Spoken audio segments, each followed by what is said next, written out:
Hello friends, आप सबका स्वागत है आपके अपने यूट्यूब चैनल फार्मा एमसीक्यू में। इस चैनल पर हम डिफरेंट एमसीक्यू सॉल्व करते हैं, वन लाइनर के क्वेश्चन डिस्कस करते हैं, प्रीवियस ईयर के क्वेश्चन पेपर डिस्कस करते हैं। तो ये सब जो एमसीक्यूज़ होते हैं सभी फार्मा एग्जाम्स के लिए इंपॉर्टेंट होते हैं। जीपैट, नाइपर, ड्रग इंस्पेक्टर और स्टेट फार्मासिस्ट एग्जाम्स हैं, सभी के लिए इंपॉर्टेंट होते हैं। तो अगर आप लोग इस चैनल पर नए हैं और आपने चैनल सब्सक्राइब नहीं किया है तो प्लीज़ चैनल को सब्सक्राइब कीजिएगा, वीडियो को लाइक करना, शेयर करना, कमेंट करना, बेल आइकन को प्रेस करना ताकि जो आने वाले वीडियोस होते हैं उनके नोटिफिकेशंस आप लोगों को मिलते रहें। ठीक है, तो स्टार्ट करते हैं। इसमें हम टोटल जो है 20 क्वेश्चंस डिस्कस करेंगे। ठीक है, तो स्टार्ट करते हैं क्वेश्चन नंबर 1 से। क्वेश्चन है following pairs represent antibiotic and it's source, identify the correct pair. ठीक है, एंटीबायोटिक और उसके सोर्स दिए हुए हैं तो हमें करेक्ट पेयर आइडेंटिफाई करना है। तो ग्रीसियोफल्विन का दिया हुआ है बैक्टीरिया, पॉलीइन फंजाई, कोलेस्टीन फंजाई और मैक्रोलाइड्स एक्टिनोमाइसिटीज़। ठीक है, तो जो ग्रीसियोफल्विन है ये बैक्टीरिया से ऑब्टेन नहीं होता। ग्रीसियोफल्विन जो है ये ऑब्टेन होता है किससे? पेनिसिलियम, इसका सोर्स होता है पेनिसिलियम ग्रीसियोफल्वम होता है। ठीक है, ये एक फंजाई से ऑब्टेन होता है। तो ये फर्स्ट रॉन्ग हो गया, हमें करेक्ट इसमें फाइंड आउट करना है। ये पॉलीइन एंटीबायोटिक्स होती हैं, ये फंजाई से ऑब्टेन नहीं होती, ये बैक्टीरिया से ऑब्टेन होती है। ठीक है, और ये जो कोलीइन, ये कोलेस्टीन है, ये कोलेस्टीन भी ये किससे ऑब्टेन होती है? बैसिलस कोलिस्टीनस होता है, ये बैक्टीरिया इससे ऑब्टेन होती है। तो ये तीनों गलत हो गए, तो हमारा ये ऑप्शन सही हो जाएगा। मैक्रोलाइड्स जो है इनका सोर्स होता है एक्टिनोमाइसिटीज़। ठीक है, तो हमारा ऑप्शन डी जो है राइट हो जाएगा। मैक्रोलाइड्स का क्या हो जाएगा? एक्टिनोमाइसिटीज़। मैक्रोलाइड्स में ये एरिथ्रोमाइसिन, एजिथ्रोमाइसिन ये सब आती हैं। नेक्स्ट है D tubocurarine produce skeletal muscle relaxation by inhibiting. ठीक है, तो डी ट्यूबोक्यूरेरिन जो होता है ये स्केलेटल मसल रिलैक्सेंट होता है। ठीक है, जो हम peripherally acting skeletal muscle relaxant पढ़ते हैं उसमें आता है डी ट्यूबोक्यूरेरिन आता है। तो ये जो स्केलेटल मसल रिलैक्सेशन प्रोड्यूस करता है तो कैसे करता है ये पूछा है। ऑप्शंस है गैंग्लियोनिक निकोटिनिक रिसेप्टर को इनहिबिट करता है, या मस्कुलिनिक रिसेप्टर्स को, या निकोटिनिक रिसेप्टर्स, या न्यूरोमस्कुलर जंक्शंस, या अल्फा एड्रेनर्जिक रिसेप्टर्स। तो ये हमने पहले भी डिस्कस किया था। डी ट्यूबोक्यूरेरिन जो है स्केलेटल मसल रिलैक्सेशन प्रोड्यूस करता है बाय इनहिबिटिंग, तो ये निकोटिनिक रिसेप्टर्स जो होते हैं न्यूरोमस्कुलर जंक्शंस में इनको इनहिबिट करता है। तो ऑप्शन सी जो है हमारा राइट हो जाएगा। ठीक है, डी ट्यूबोक्यूरेरिन जो है ये क्या होता है? कम्पिटिटिव ब्लॉकर होता है, ये भी आपको ध्यान रखना है। क्या होता है ये? कम्पिटिटिव ब्लॉकर होता है। ठीक है, ये नॉन डिपोलराइजिंग और कम्पिटिटिव ब्लॉकर्स में आता है। इनको कम्पिटिटिव ब्लॉकर्स भी बोलते हैं और नॉन डिपोलराइजिंग ब्लॉकर्स भी बोलते हैं। ठीक है, जब हम स्केलेटल मसल रिलैक्सेंट्स पढ़ते हैं उसमें हम पढ़ते हैं एक तो peripherally acting skeletal muscle relaxant होते हैं और एक centrally acting skeletal muscle relaxants होते हैं। तो peripherally acting skeletal muscle relaxants में ये आते हैं कम्पिटिटिव ब्लॉकर्स आते हैं और नॉन कम्पिटिटिव ब्लॉकर्स आते हैं। तो कम्पिटिटिव ब्लॉकर्स में तो डी ट्यूबोक्यूरेरिन आ गया, और नॉन कम्पिटिटिव ब्लॉकर्स में आता है सक्सिनाइलकोलिन, सक्सामिथोनियम, डेकामिथोनियम, ये सब आते हैं। नेक्स्ट क्वेश्चन है तो इसका ऑप्शन सी राइट हो गया। नेक्स्ट है which one of the following is not the property of osmotic diuretics. तो ऑस्मोटिक डायूरेटिक्स का प्रॉपर्टी कौन सी नहीं है ये पूछा है। ठीक है, तो ऑप्शंस है undergo limited reabsorption by the renal tubules, are relatively inert, pharmacologically inert होते हैं, दे इनहिबिट कार्बोनिक अनहाइड्रेज। ठीक है, तो ये ऑस्मोटिक डायूरेटिक्स जो होते हैं कार्बोनिक अनहाइड्रेज को इनहिबिट नहीं करते। तो इसमें यही पूछा था विच नोट द प्रॉपर्टी ऑफ, कौन सी प्रॉपर्टी नहीं है। ठीक है, freely filtered at the glomerulus. तो हमारा ऑप्शन सी राइट हो जाएगा, क्योंकि कार्बोनिक अनहाइड्रेज इनहिबिटर में हम कौन पढ़ते हैं? एसिटाजोलामाइड पढ़ते हैं। ठीक है, एसिटाजोलामाइड होता है कार्बोनिक अनहाइड्रेज इनहिबिटर जो होता है। ये ऑस्मोटिक डायूरेटिक्स जो होते हैं, ठीक है, इसमें कौन कौन सी ड्रग्स आती है? इसमें मैनिटोल आता है, ठीक है, आइसोसोर्बाइड आता है, ग्लिसरोल आता है, ये सब होते हैं ऑस्मोटिक डायूरेटिक्स होते हैं। ठीक है, तो मैनिटोल के बारे में एक और बात होती है। मैनिटोल जो है इसका एक तो साइड इफेक्ट होता है क्या? हेडेक होता है। ठीक है, और एक और बात क्या है, ये कॉन्ट्रा इंडिकेटेड होता है किसमें? पल्मोनरी एडिमा में। एक बार एक क्वेश्चन आया भी था, मैनिटोल जो है किसमें कॉन्ट्रा इंडिकेटेड है? तो उसका आंसर था पल्मोनरी एडिमा में जो मैनिटोल होता है कॉन्ट्रा इंडिकेटेड होता है। तो ये बात भी आपको याद रखनी है। नेक्स्ट क्वेश्चन है meloxicam belongs to which class of non steroidal anti inflammatory drugs. जो एनसेड्स पढ़ते हैं उसमें क्वेश्चन है मिलॉक्सिकैम का। तो मिलॉक्सिकैम किस से बिलोंग करती है, तो क्लासिफिकेशन बेस्ड क्वेश्चन है ये। तो ऑप्शंस देख लीजिए, ये है preferential Cokes 2 inhibitor, selective Cokes 1 inhibitor, preferential Cokes 1 inhibitor या सेलेक्टिव कोक्स 2 इनिबिटर। ठीक है, तो मिलॉक्सिकैम जो है ये आता है प्रिफरेंशियल कोक्स 2 इनिबिटर्स में।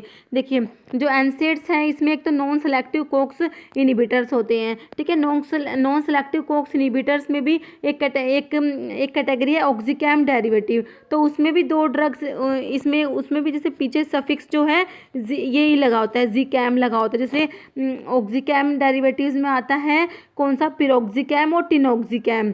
ठीक है, वो है पिरोक्सिकैम और टिनोक्सिकैम, वो तो क्या है नॉन सेलेक्टिव कोक्स इनिबिटर्स होते हैं। और ये जो मिलॉक्सिकैम है ये किस में आते हैं, प्रिफरेंशियल कोक्स 2 इनिबिटर्स में आते हैं। इसमें आती है निमेसुलाइड आती है। ठीक है, जो प्रेफरेंशियल कोक्स 2 इनिबिटर है इसमें निमेसुलाइड आती है एक ड्रग, एक आती है नाब्यूमिटोन आता है। ठीक है, और एक ही आता है कौन सा, मिलॉक्सिकैम। ठीक है, तो मिलॉक्सिकैम को ना कंफ्यूज नहीं होना ऑक्सीकैम और पिरोक्सिकैम और टिनोक्सिकैम से, इसको कंफ्यूज नहीं होना, सेम से दिखते हैं। लेकिन जो मिलॉक्सिकैम है ये प्रेफरेंशियल कोक्स 2 इनिबिटर्स में आता है, थोड़ा सा ध्यान रखना है। और इसमें जो नाब्यूमिटोन है ये क्या होता है, प्रोड्रग होता है। कई बार इसके ऊपर भी क्वेश्चन आता है। तो नाब्यूमिटोन क्या है, ये प्रोड्रग होता है और प्रेफरेंशियल कोक्स 2 इनिबिटर्स में आता है ये। और सेलेक्टिव कोक्स 2 इनिबिटर्स में तो आप सबको पता है कोक्सीब आता है, सैलिकोक्सीब, इटोरिकोक्सीब, सबके पीछे क्या लगता है, कोक्सीब लगता है। नेक्स्ट क्वेश्चन है, तो इसका बता दिया, ऑप्शन ए राइट बता दिया। नेक्स्ट है which of the following drug possesses anti platelet effects. तो कौन सी ड्रग है जिसका एंटी प्लेटलेट इफेक्ट है, ऑप्शन है इरिथ्रोपोइटिन, यूरोकाइनेज, डेस्मोप्रेसिन या क्लोपिडोग्रिल। तो एंटी प्लेटलेट होता है ये जो क्लोपिडोग्रिल है इसका आंसर हो जाएगा ऑप्शन डी, क्लोपिडोग्रिल। ठीक है, एंटी प्लेटलेट जो ये है इसमें जैसे एक तो एस्प्रिन भी आता है जो एंटी प्लेटलेट होता है। एंटी प्लेटलेट ड्रग को एंटी थ्रोम्बोटिक ड्रग्स भी बोलते हैं। ठीक है, एंटी थ्रोम्बोटिक ड्रग्स भी बोलते हैं एंटी प्लेटलेट्स को। इसमें एस्प्रिन आ जाता है, एक टिक्लोपिडीन आता है, एक ये क्लोपिडोग्रिल हो गया, और एक इसमें आता है इसमें एक देखो एस्प्रिन आ गया, टिक्लोपिडीन आ गया। ठीक है, और एक क्या बता दिया मैंने, क्लोपिडोग्रिल आ गया। एक होता है डाईपाइरिडेमोल होता है। ठीक है, डाईपाइरिडेमोल होता है। और एक और कैटेगरी होती है, एक होता है glycoprotein, second B, third A antagonist, ये इंपॉर्टेंट है। ठीक है, glycoprotein, second B, third A antagonist, इसमें 3 ड्रग आती है और वो आपको याद करनी है, इनके ऊपर कई बार क्वेश्चन बनता है। ठीक है, तो ये थोड़े नाम अटपटे से हैं पर एप्सिक्सीमैब है, टिरोफिबैन है और एक होता है एप्टीफिबाटाइड, ये तीनों नाम आपको याद करने हैं। एप्सिक्सीमैब, टिरोफिबैन, एप्टीफिबाटाइड, ये glycoprotein, second B, third A receptor antagonist में आती हैं 3 ड्रग। ठीक है, टी से भी इन तीनों को हम याद रख सकते हैं, टी से ये हो जाएगा। ठीक है, ये तीनों आपको याद करनी है, टिरोफिबैन, एप्सिक्सीमैब और एप्टीफिबाटाइड। ये क्या हो गई, एंटीप्लेटेड ड्रग्स के बारे में हो गया। नेक्स्ट पे चलते हैं, तो इसका आंसर हो गया क्लोपिडोग्रिल।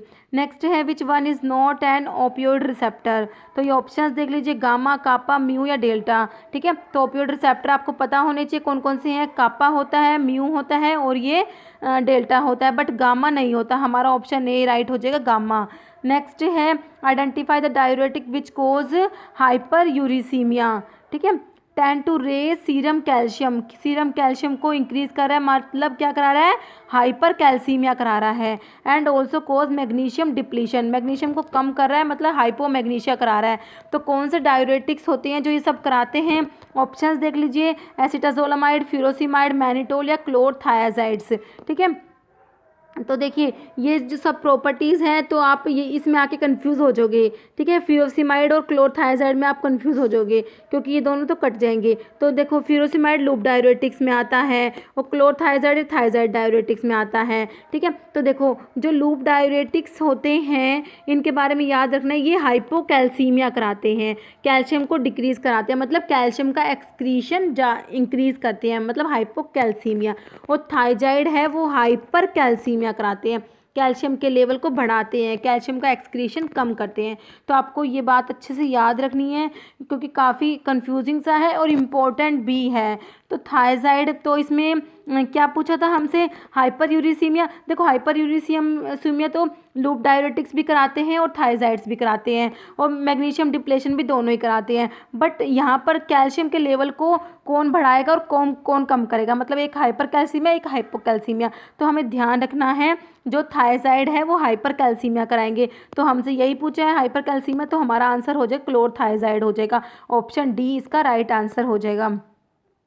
ठीक है, नेक्स्ट क्वेश्चन है amantadine is helpful in Parkinson's disease because. तो जो पार्किंसंस डिजीज़ में यूज़ करते हैं एमेंटाडीन को, तो एमेंटाडीन क्या करता है, ऑप्शंस देख लीजिए। It liberate dopamine from nerve ending, it decrease cholinergic activity, it is metabolised into dopamine, या इट इंक्रीज एड्रिनर्जिक एक्टिविटी। तो पार्किंसन डिजीज़ में एड्रिनर्जिक एक्टिविटी का कुछ काम ही नहीं है, तो ये ऑप्शन तो वैसे ही कट जाएगा। अभी 3 बचे हैं। देखो ये क्या करता है, एमेंटाडीन जो है यही होता है डोपामिन फैसिलिटेटर होता है एमेंटाडीन।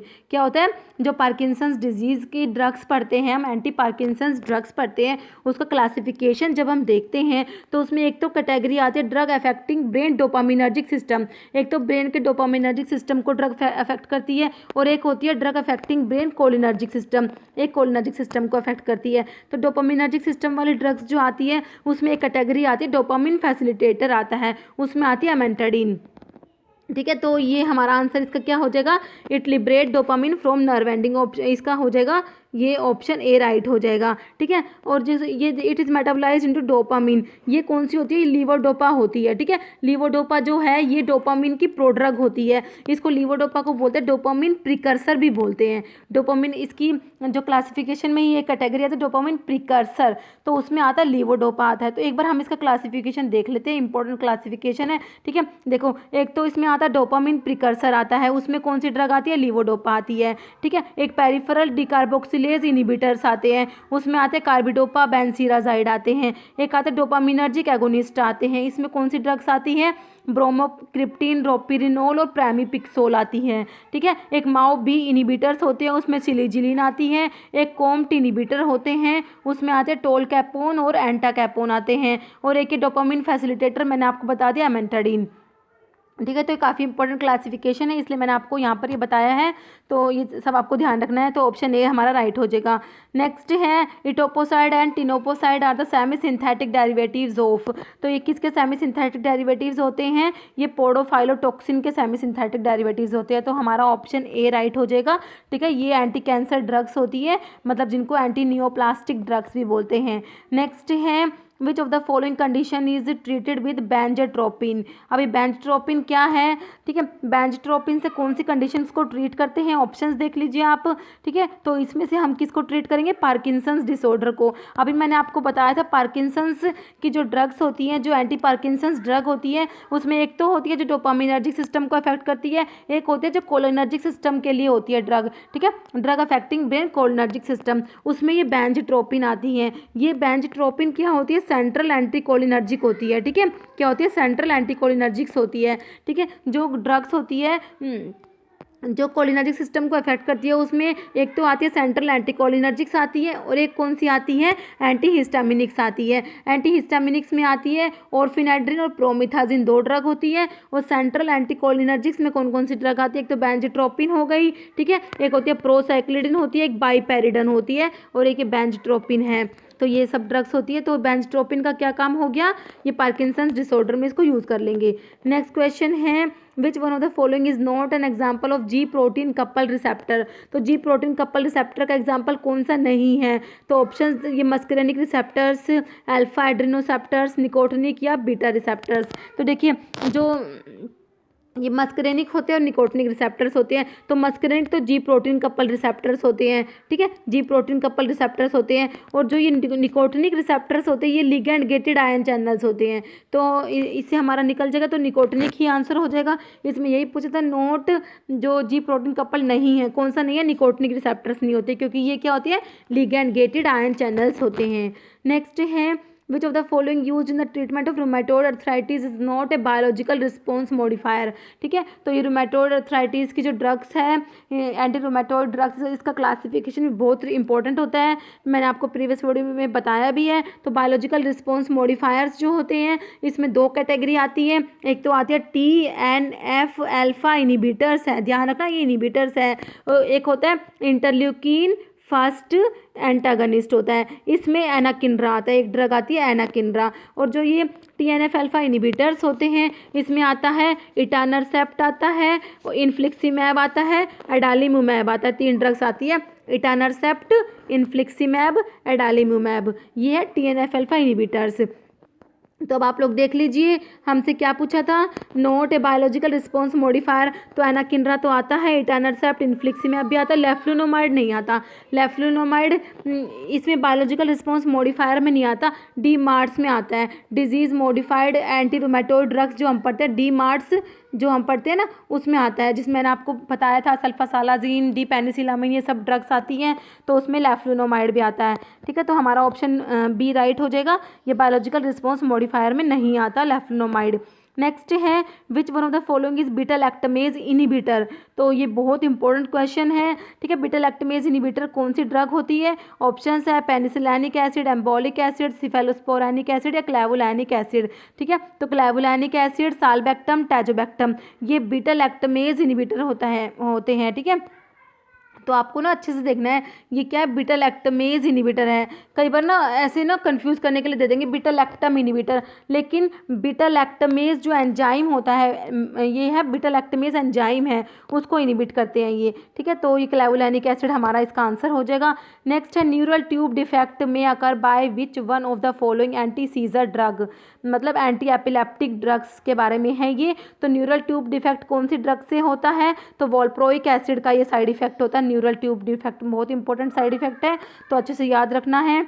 नेक्स्ट है rhabdomyolysis is the side effect associated with which of the following class of drugs, तो रैप्डोमायोलिसिस जो है कौन सी ड्रग्स के साइड इफेक्ट में आता है, तो ऑप्शंस देख लीजिए आप, तो स्टैटिन्स का साइड इफेक्ट होता है, स्टैटिन्स जो होते हैं ना HMG कोए रिडक्टेज इनिबिटर्स जो होते हैं, स्टैटिन्स आते हैं, लोवास्टैटिन, रोसुवास्टैटिन, प्रेवास्टैटिन, ये सब स्टैटिन्स जो होते हैं, स्टैटिन्स का साइड इफेक्ट होता है रैप्डोमायोलिसिस होता है। ठीक है, AC इनिबिटर्स में जैसे कैप्टोप्रिल वगैरह प्रिल वाली ड्रग्स आती हैं, तो AC इनिबिटर्स के साइड इफेक्ट में क्या आता है, ड्राई कफ आता है।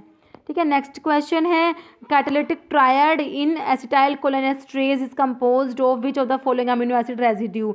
ठीक है, तो जो ये एसिटाइल कोलिनेस्टरेज जो एंजाइम होता है इसमें अमीनो एसिड का कैटालिटिक 3 अमीनो एसिड का कैटालिटिक ट्रायड होता है, तो वो अमीनो एसिड कौन कौन से होते हैं, तो ये ऑप्शंस आप लोग देख लीजिए, इसमें आपको ऐसे SGH करके याद करना है। ठीक है, इसमें होता है सीरीन होता है, ग्लूटामेट होता है और हिस्टिडीन होता है, तो हमारा आंसर हो जाएगा ऑप्शन ए हो जाएगा, सीरीन, हिस्टिडीन एंड ग्लूटामेट हो जाएगा। नेक्स्ट है क्लेवुलैनिक एसिड इज, तो मैंने अभी आपको बता दिया क्लेवुलैनिक एसिड तो क्या होता है। ठीक है, inactivate bacterial beta lactamase protein inhibitor of peptidoglycan synthesis specific for gram negative bacteria या inhibitor of 50S ribosomal subunit, तो ये क्या होता है, इनएक्टिवेट बैक्टीरियल बीटा लैक्टमेज। ठीक है, बीटा लैक्टमेज इनिबिटर होता है क्लेवुलैनिक एसिड। नेक्स्ट है which of the following alkaloid is used to treat migraine, तो माइग्रेन को ट्रीट करने के लिए कौन सा एल्कलॉइड यूज़ करते हैं, एरगट, कोका, विनका या बेलाडोना। ठीक है, तो माइग्रेन के लिए यूज़ करते हैं एरगट एल्कलॉइड। ठीक है, एर्गोटामिन ये जो होते हैं माइग्रेन में यूज़ करते हैं, तो हमारा ऑप्शन ए हो जाएगा, एरगट हो जाएगा। नेक्स्ट है which of the following alkaloid has hypotensive activity, तो कौन सा एल्कलॉइड है जो हाइपोटेंसिव एक्टिविटी होती है, तो ये हो जाएगा रिजर्पिन। ठीक है, रिजर्पिन जो है हाइपोटेंसिव होता है, ट्रांसक्युलाइजर होता है। ठीक है, तो हमारा ऑप्शन ए हो जाएगा रिजर्पिन, आंसर हो जाएगा इसका। ठीक है, रिजर्पिन किससे ऑब्टेन होता है, ये रोवोल्फिया से ऑब्टेन होता है। ठीक है, ये भी ध्यान रखना है। नेक्स्ट है adrenaline is used with the administration of a local anaesthetic agent to inhibit salivation and secretion. अच्छा, adrenaline is used with the administration of local anaesthetic. ठीक है, लोकल एनेस्थेटिक्स एजेंट्स जो होते हैं उनके साथ एड्रेनलिन या इसको क्या बोलते हैं, एपिनेफ्रिन भी बोलते हैं, तो इसको यूज़ करते हैं। क्यों यूज़ करते हैं ये पूछा हुआ है। ऑप्शंस हैं inhibit salivation and secretion of respiratory tract, prolong duration of action, prevent miosis या कोस स्केलेटल मसल रिलैक्सेशन, तो आंसर क्या हो जाएगा, prolong duration of action, option B right हो जाएगा। ड्यूरेशन ऑफ एक्शंस को प्रोलॉन्ग करता है, लोकल एनेस्थेटिक्स के ड्यूरेशन ऑफ एक्शन को क्या करता है, एड्रेनालिन प्रोलॉन्ग करता है। तो इसमें 20 क्वेश्चंस हमने डिस्कस कर लिए, ठीक है। तो अभी एक क्वेश्चन है जिसका आंसर आपको कमेंट बॉक्स में देना है। क्वेश्चन क्या है, BCG vaccines are given for the prevention of disease. तो बीसीजी वैक्सीन जो होती है ये कौन सी डिजीज़ की प्रिवेंशन के लिए देते हैं। ऑप्शन है टाइफॉइड, मलेरिया, ट्यूबरकुलोसिस इन्फेक्शन है कोलेरा। तो इसका आंसर आपको कमेंट बॉक्स में देना है, ठीक है। तो इस वीडियो में इतना ही। अगर वीडियो अच्छी लगी हो तो इसे लाइक करना, शेयर करना और चैनल पर नए हैं चैनल को सब्सक्राइब जरूर करना। Okay, thank you.